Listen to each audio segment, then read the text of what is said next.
By the end of this video, you will have an email marketing calendar ready for this month. Your own brand calendar from the same process which have generated $10 million in email revenue for our clients. In the dynamic world of marketing, there is one channel that consistently outshines the rest. It's email marketing. For every $1 invested, it brings back $42 in return. But most brands struggle to come up with an effective, diversified, engaging email marketing calendar. Today, I am going to walk you through our process to create email marketing. You will also have access to my email marketing calendar in the description box for free. We'll discuss the most common issues or questions people have while making their marketing calendar. How often should I send? What should I put in those emails? How to come up with campaign ideas? When should I send those campaigns? My goal is to prepare your email calendar without any fuss. So let's dive in. Hi, I am Rahi and I help e-commerce brands with their retention marketing. Earlier, I ran my own 8-figure e-commerce store. I have worked with 50 plus brands to help them generate 34 million from email in last year. I've broken it down into 4 simple steps. Step 1, how many campaigns you should send. That is finalizing your campaign frequency. The first step in creating your campaign calendar is setting your goals. That is, first you need to understand what you are trying to achieve with your emails. Are you looking to increase sale, brand awareness, or customer engagement? Knowing your goals will help you tailor your content accordingly. For example, to increase sales and clear old stock, it's best to run good offers. For brand awareness, it's important to promote heavy UGC based content. Another aspect we need to consider is your product range or niche. That is, if your product is repeat heavy, then you can send more campaigns. Seasonality also plays into the part. If it's like a winter focus, you send more campaigns in winter, less campaign in summer. It also depends on the average ticket size. So average ticket size, if it's a low ticket size, you can increase your count of campaigns.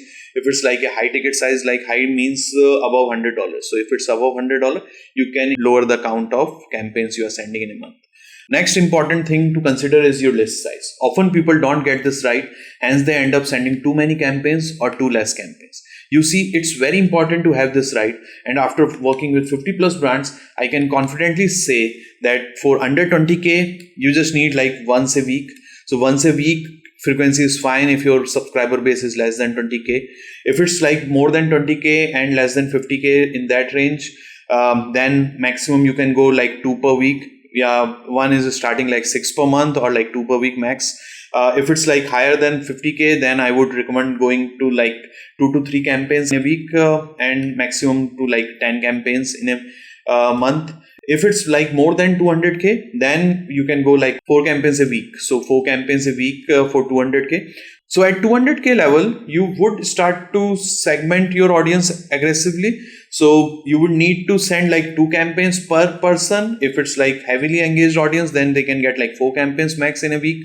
But if they are dormant user, they might get like 1 or 2. So you need to start segmenting your list. And for 1 million also, like you can go more than 4 campaigns a week. But again, it will depend heavily on the type of segmentation you are able to play with, what kind of different messaging points you can come up with, and all those factors, because every email can't be about the same thing. So it totally depends on the messaging you have and the audience and their breakup, like segments. So you can increase the frequency. Some brands do like 1 campaign a day, but single customer, and if it's not an active customer, he like one dormant customer should not receive more than 1 or 2 campaigns in a week. So that's the frequency we are targeting at. Next is a performance data. So we monitor 2 things before finalizing that should we increase the frequency of the campaign or should we lower the frequency of campaigns. One is revenue per campaign. So it should justify the ROI. If we are feeling that ROI is not justified, we reduce the count of campaigns.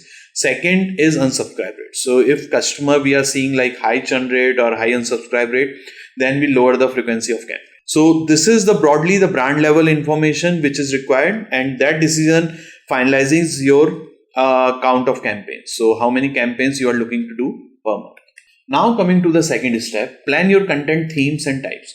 It's important to decide the topics you will cover and the type of content you will create, such as newsletter, product announcement, theme-based campaigns, editorial content, social proof, or even big sales or flash sales. Also be open to adapting your content calendar based on real-time events, trends, and subscriber feedback. For example, like how Barbie campaign started trending few months ago during the release of Barbie movie, this agility can set you apart from the competition. But remember one thing, not all emails can be treated as equal or work for everyone. Choose the ones that align with your goals and audience. Coming to the content themes, we break them up into like 4 categories. So we start with promotion. So promotion is like a one-day sale or any like offer from catalog team or anything like a flash sale, new arrival, clearance, those kind of thing. But they are like a real deal as a promotion sort of a way. But it can be new arrival or anything worth mentioning to your audience or worth communicating to your audience. So those are covered under promotion. Big sale is more like a 3 to 5 day sale. So every month we minimum recommend one big campaign. So you can have one big campaign, or it can be like 2 big campaigns depending on the volume. So supposedly if we are like finalized on the month, like 8 campaigns a month, and then we need to finalize the promotion. So maybe like we have a new arrival coming up, or we have a like a deal coming up on Skio. So it can be like something, so we keep it 2. And then big sale is like for October, I would say running a sale for Halloween is mandatory, sort of like so 1 sale minimum. But you can go like 2 big sale also, like one is fall sale, or was a Columbus Day also, so you can cover that also in that. But it totally depends and how many sales you are running. So 3-day sale or 3 to 5. More than 5 we don't recommend, because then it's dilute the whole purpose of sale. Next is theme based campaign. So if we have covered theme based, so depending on the aggression of the brand, we can go like a theme based, and this is 2 content, or it can go either like 4 or 2. And theme based is like all the campaigns related to storytelling. So those are your storytelling based campaigns where the story is the main part. It can be like create this look.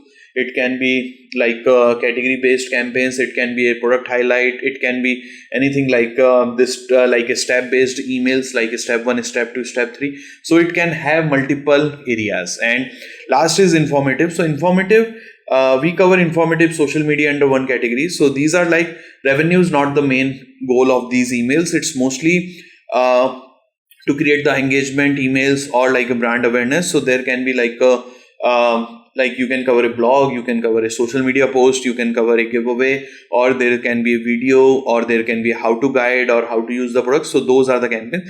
We typically, if the goal is very like if brand is not focused much on the engagement or this thing, then we skip this step. We don't keep anything in the informative area. But for most of the brands, or if we are doing like too many campaigns, or like more than 8 or more than 10 campaigns a month, then we would recommend like doing 2 or 3 informative campaigns. And eventually if you increase the frequencies, then you need to increase the informative part, because or theme based, because deals running more deals will dilute the brand, and running more promotions is totally depend on the SKU, like SKU and the product range and how much movement is happening for the brand. But theme based can go like till we have done like 10 or 20 campaigns on theme based in a month. Or same for informative, like you can run every Friday, there can be Insta family campaign.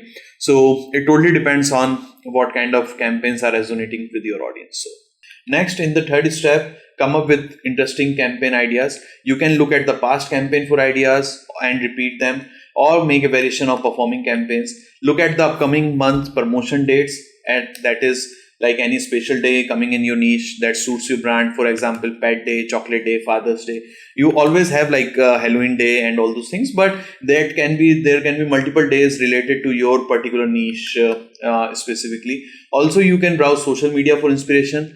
Now you can use ChatGPT to search for ideas also. So my favorite way to search for niche ideas is going on the blog. So if I'm doing some campaigns on pet campaigns, so pet campaigns or pet campaign ideas blog, I will look for the blog, and I will basically, or pet blogs, pet care blogs or anything like that. And then I basically top this thing and this, and then I will again go into like what are the famous blogs, and I will look at their homepage. Yeah. So this is a theme which campaign can be made. Pool safety for dogs, there can be a campaign. So like sale and promotion campaigns are sorted. For these kind of campaigns, you can look into like any of the blogs, and you can look at the blogs, and there are multiple blogs and which they will help you with coming up with the campaign idea. So there can be a campaign idea for this. There can be like how to 6-step if you are selling into like dental care for pets. It totally depends on the niche, but blogs I have seen are a good way to come up with the campaign ideas. Let's just fill it up for a sample this thing. So we will be running like a Halloween sale. Then there can be like a theme 1, theme 2, theme 3, theme 4. So it can be like something along those lines. Then we are running one contest on social media. So contest on or it can be like a giveaway contest. So like supposedly you are running a giveaway contest, or it can be like how to guide X. We typically keep like 4-5 ideas, then we pick like best and we greenlight them, or we send to the client for approval to greenlight them. But supposedly like this is your campaign calendar. So step 4 is mapping out your campaign calendar and finalizing dates. Start by identifying the key dates, holidays, events relevant to your e-commerce business. Supposedly we are running with this calendar. So Halloween I will put first on the calendar, because those dates are non-negotiable sort of. So it will be running, let's suppose it's a 5-day sale. So we will be running from this to this. So it will be something similar to this. Now new arrival, second is like looking at your promotions. So if you have a new arrival coming up in this 10th of October, then that will go on this, and deal on Skio if you are planning on either, let's suppose it totally depends on the dates if we have the dates. Otherwise it's basically to mix and match. So after looking at the promotion and the sale, look at the giveaway contest or like any informative contest which might have a hard date. So giveaway contest, or there might be third party dependency, like the article is not written yet, so it will come from some other like a content team or SEO team, and then you will incorporate into your campaign calendar. But it's good to keep a date, hard date sort of, so you have a deadline. So contest, giveaway supposedly, and then there is a guide. Next, if there is no hard date, then it's all about like mixing it up, keeping it fresh, keeping it unique, or keeping it exciting for your audience. So we'll put like one theme in the start of the month, then we will put like a theme 2 somewhere, and second is like to gap between two campaigns, like 2 day, 1 day, depending on the frequency. Like if you are sending like 2 per week, then we need to finalize on 2 per week. Like there is no fast like guidelines that which dates. One is the gap, you need to keep the gap. Second is the hard dates, like you can't change the hard date. Rest is little bit flexible, 1 day, 2 day kind of a, like it can go on 5th also, it can go on 7th, but typically idea is to stick with the campaign calendar. And once it's finalized, so we typically finalize the campaign calendar in the last week of the month, upcoming month, and once that is finalized, then we don't 99% we don't change it. Like if something comes up, or we have a something new, or some kind of a event change, then we change the event. Otherwise we typically stick with the campaign calendar. That's it. This is your campaign calendar. So I think nothing more needs to be added over here. One more thing is like you can add segments, like so there is a section for segments. We sent it for approval, so there is a section for like, is it approved, this is like not approved or in process, or if they have a comment on this. And then we also like line it up with this thing. So it's totally depends on the this like how you what's the process. But and you can increase, like if you are running a campaign, SMS campaigns along with that, so you can have a column for SMS, and you can have a SMS aligned with the email campaign calendar. But it totally depends on the like the complexity. I kept it simple for the demo purpose, but that's the campaign calendar, and it's ready now. Now that you know the steps, let's talk about some tips to make the process even smoother. Use color coding to differentiate between email types, set reminders for important dates, regularly review, adjust your calendar based on the performance data also. If you feel that theme-based campaigns are working well, you can increase the frequency, reduce the informative, and vice versa. Or if any promotion came up or any deal came up, you can increase that and reduce the theme-based campaign. So it's like a moving object, it's a living object. So if you find this helpful, then give us a like, share, and subscribe to my channel for more interesting stuff. And don't forget to download this campaign calendar in the description box below. Thank you.